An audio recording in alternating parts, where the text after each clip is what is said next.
अगर आप इस देश में मुसलमान, दलित, पिछड़ा, आदिवासी हैं तो आपको अपने थाली में खाने का भी सर्टिफिकेट देना पड़ेगा। सोचिए, एक वीडियो इतनी भयानक है कि हम आपको YouTube की गाइडलाइन की वजह से नहीं दिखा सकते हैं, लेकिन सोशल मीडिया पर बहुत तेजी से वायरल है।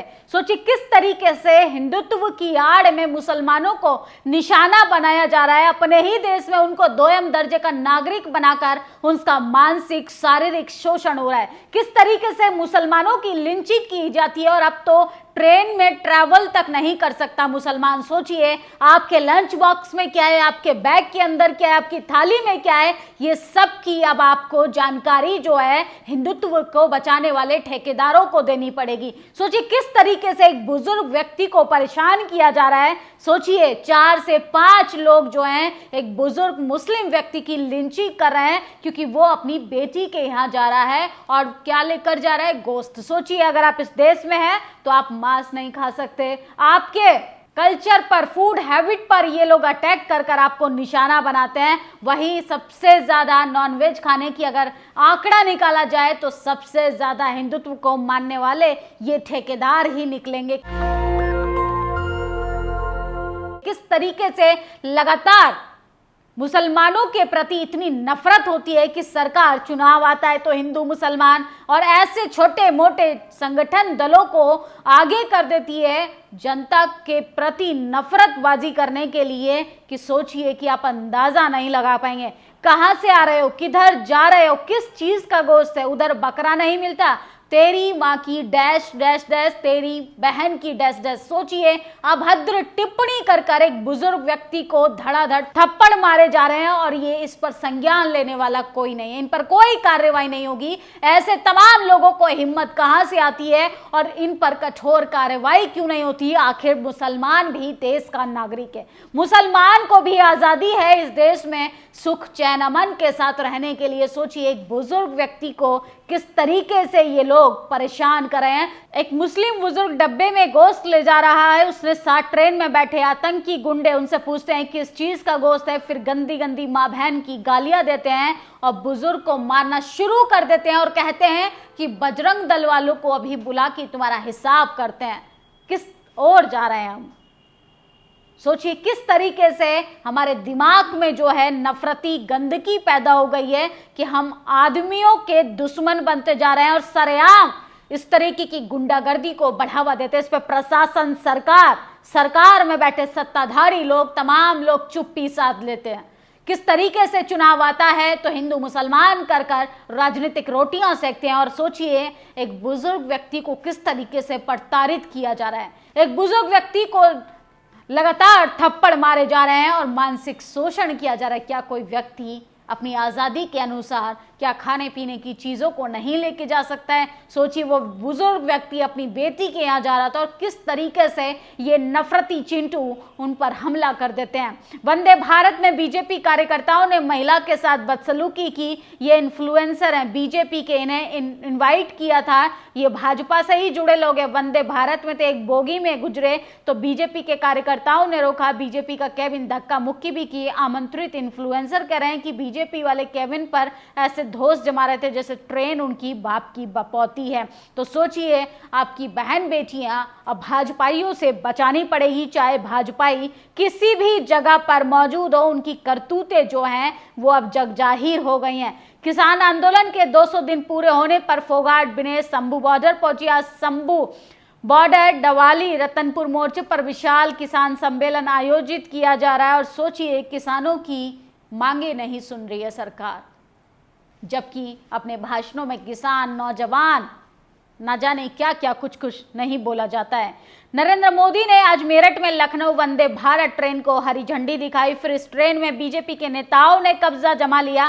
ट्रेन में मौजूद एक महिला यात्री जब खाना लेने जा रही थी तो बीजेपी के नेताओं ने उससे बदसलूकी और मारपीट की।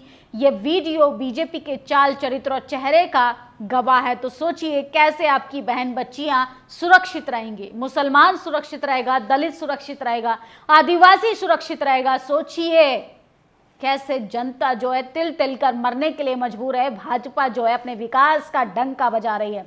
गुजरात के कैसे चादर सी उखड़ गई सड़कें, तो गुजरात मॉडल किस तरीके से फ्लॉप हो गया है। मोदी की पोल पट्टी खुलकर सामने आ गई है। सड़कों से इस तरीके से सड़क उखड़ रही है जैसे चादर हो, कागज के टुकड़ों की तरह मोदी के सड़क का विकास उखड़ता हुआ दिखाई दे रहा है।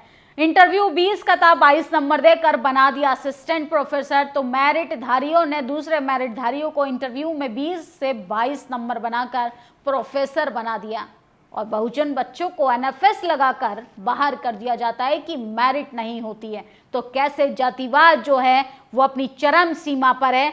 बेटी से मिलने जा रहे मुस्लिम बुजुर्ग के कपड़े उतारे, पिटाई की लज्जत किया, आरोप लगाया गोमांस का तस्कर है। महाराष्ट्र में जलगांव जिले में अशरफ मुनय्यार अपनी बेटी से मिलने के लिए कल्याण जा रहे थे।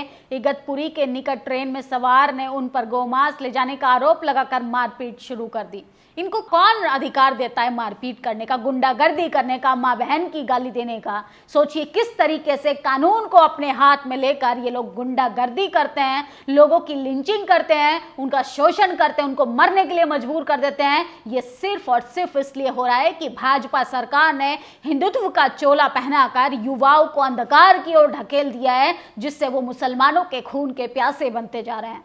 वो दिन दूर नहीं कि सबका नंबर आएगा, घरों से निकाल कर बहन बेटियों को मारना पीटना चालू कर देंगे। सोचिए किस तरीके से आजादी की दुहाई देने वाले आजादी को खत्म कर रहे हैं।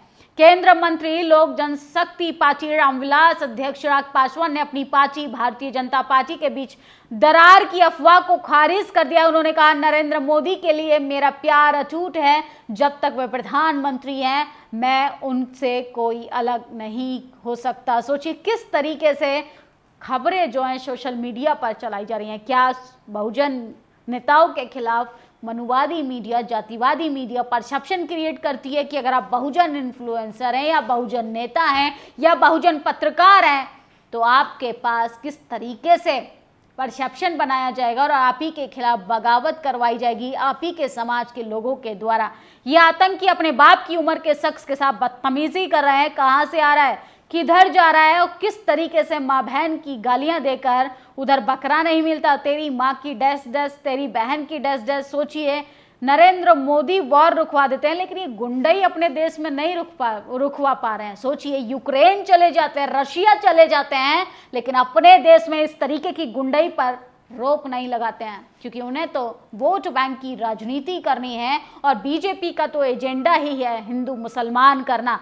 जिला कलेक्टरों को वक्फ संपत्ति का सर्वे और निर्णय लेने के लिए अंतिम पदाधिकारी होने समेत कई शक्तियां दी जा रही हैं जो गलत है। तो जेपीसी की ये रिपोर्ट आई है किस तरीके से वक्फ बोर्ड की शक्तियां, जो वक्फ बोर्ड पर जो निर्णय लेना था वो किस तरीके से गलत निर्णयों के द्वारा लिया जा रहा है। अमीर महतो बनी झारखंड की पहली transgender CHO, community health officer. मुख्यमंत्री हेमंत सोरेन ने सौंपा नियुक्ति पत्र। तो ये ट्रांसजेंडर भी अब प्रशासन में आने लगे हैं, ये वाकई में काबिले तारीफ है। चिराग पासवान के दिन लगने वाले हैं। चिराग पासवान पे 3 गंभीर आरोप, चुनावी हल्फनामा में रेप केस छुपाने का, 80 एकड़ जमीन छुपाने का, फर्जी मार्कशीट का। अब समझने में ये ST SC वर्गीकरण का विरोध, 80% वाला दलित गरीब कैसे हो सकता है। और मजे की बात है इसका खुलासा भाजपा के एक नेता ने किया। तो सोचिए किस तरीके से ये दुर्गेश पांडे जो है वो बहुजन नेताओं के खिलाफ जहर उगलने का काम करे। दैनिक भास्कर की रिपोर्ट के आधार पर 3 गंभीर आरोप लगे हैं, जबकि चिराग पासवान ने खुद मीडिया के सामने कहा कि ऐसा कुछ भी नहीं है, ये सिर्फ अफवाहों को उड़ाया जा रहा है। ताजा डेटा के अनुसार सुप्रीम कोर्ट में इस समय 83,000 केस पेंडिंग है, जो अब तक सबसे ज्यादा है। आप CGI चंचूड़ से गप्पे मरवा लीजिए बस। कोलोजियम वाले जज अपने खासकर वकीलों के पिटीशन की सुनवाई तुरंत करते हैं, बाकी लोग चाहे जूता घिसता रहे या जज उनका केस पेंडिंग में ही रखेंगे। तो सोचिए कैसे बहुजन समाज के लोग जो हैं कोर्ट कचहरी के चक्कर काटते रहते हैं, लेकिन संघी जजों को तो पिकनिक मनानी है, संघी जजों को तो हॉलीडेज मनाने हैं, संघी जजों को तो केस पेंडिंग में डालकर विदेशी टूर करना है। पेट भर लोगों के लिए डोजा व अन्य खेलकूद के महत्व किसी को इनकार नहीं, लेकिन गरीबी, बेरोजगारी, महंगाई, पिछड़ेपन आदि से त्रस्त जीवन से जूझ रहे करोड़ों परिवार का जो पेट पालने हेतु दिन रात कमरतोड़ मेहनत मजदूर कर रहे हैं, भारत डोजो यात्रा का उनका उपवास नहीं। कांग्रेस एवं इंडी गठबंधन के आरक्षण संविधान बचाने के नाम पे ST SC OBC का वोट पाकर अपनी ताकत तो बढ़ा ली, लेकिन किंतु वक्त निकाल कर उनके भूख पर कोई काम नहीं कर रही है, उनके अधिकारों पर कोई काम नहीं कर रही है। तो BSP सुप्रीमो मायावती ने इंडी गठबंधन और NDA गठबंधन पर निशाना साधा है। आकाश आनंद ने लिखा है, संविधान बचाओ का माहौल, कांग्रेस का इंडी अलायंस संविधान की झूठी कसम खाकर भाजपा वाले पहले आरक्षण फिर बहुजन मूवमेंट खत्म करने की साजिश करेंगे, लेकिन आदरणीय बहन कुमारी मायावती के नेतृत्व में BSP ये होने नहीं देगी। बाबा साहब डॉक्टर अम्बेडकर, मान्यवर काशीराम के स्वाभिमानी मूवमेंट को समर्पित बहन कुमारी मायावती ने जीवन उनकी सरकार द्वारा समाज के जन कल्याण के लिए लगाया है। ये किताब आज़ादी की किताब है। संविधान के खिलाफ हो रही साजिश का जवाब बहन जी जल्द ही देंगी। तो सोचिए किस तरीके से भाजपा सरकार संविधान की दुहाई देकर आपके अधिकारों को खत्म कर रही है। धरातल पे मुसलमानों को पीटा जा रहा है, दलितों को पीटा जा रहा है, आदिवासियों को पीटा जा रहा है, और महिलाओं की तो इज्जत इतनी खतरे में है कि भाजपाई के गुंडे तक चलती ट्रेन में उनके साथ छेड़खानी कर देते हैं। धोखा मुझे मेरे अपनों ने दिया, मेरे अपने मेरे साथ होते तो दुनिया की कोई ताकत मेरे परिवार या मेरे पार्टी को नहीं तोड़ सकती थी। तो सोचिए, चिराग पासवान को लेकर सोशल मीडिया पर जिस तरीके की खबरें आ रही हैं वो सिर्फ इसलिए आ रही हैं कि मनुवादी मीडिया नहीं चाहती है कि बहुजन समाज के नेता किसी भी पार्टी में रहते हुए अपने संवैधानिक अधिकारों की बात करें। फिलहाल चिराग पासवान को लेकर इस तरीके की खबरें आने की आशंका इसलिए है कि चिराग पासवान ने ST SC वर्गीकरण के खिलाफ पार्टी लाइन से जाकर अपना स्टेटमेंट दिया था। सोचिए, जो संवैधानिक मूल्यों की बात करेगा उसे अपनी राजगद्दी भी न्यौछावर करनी पड़ेगी। ये है हमारे बहुजन नेताओं की हकीकत, और जातिवाद आज़ादी के 78 साल बाद भी खत्म नहीं हुआ है। इस वीडियो पर आप अपनी प्रतिक्रिया जरूर दीजिए। शुक्रिया। नेशनल दस्तक की आपसे गुजारिश है कि अगर इसको बचाना चाहते हैं तो नेशनल दस्तक को सब्सक्राइब करने के लिए रेड कलर के सब्सक्राइब बटन को दबाएं, फिर बेल आइकन की घंटी दबाएं। नेशनल दस्तक को बचाने के लिए बहुत जरूरी है कि हर खबर को शेयर करें, लाइक करें, कमेंट जरूर करें।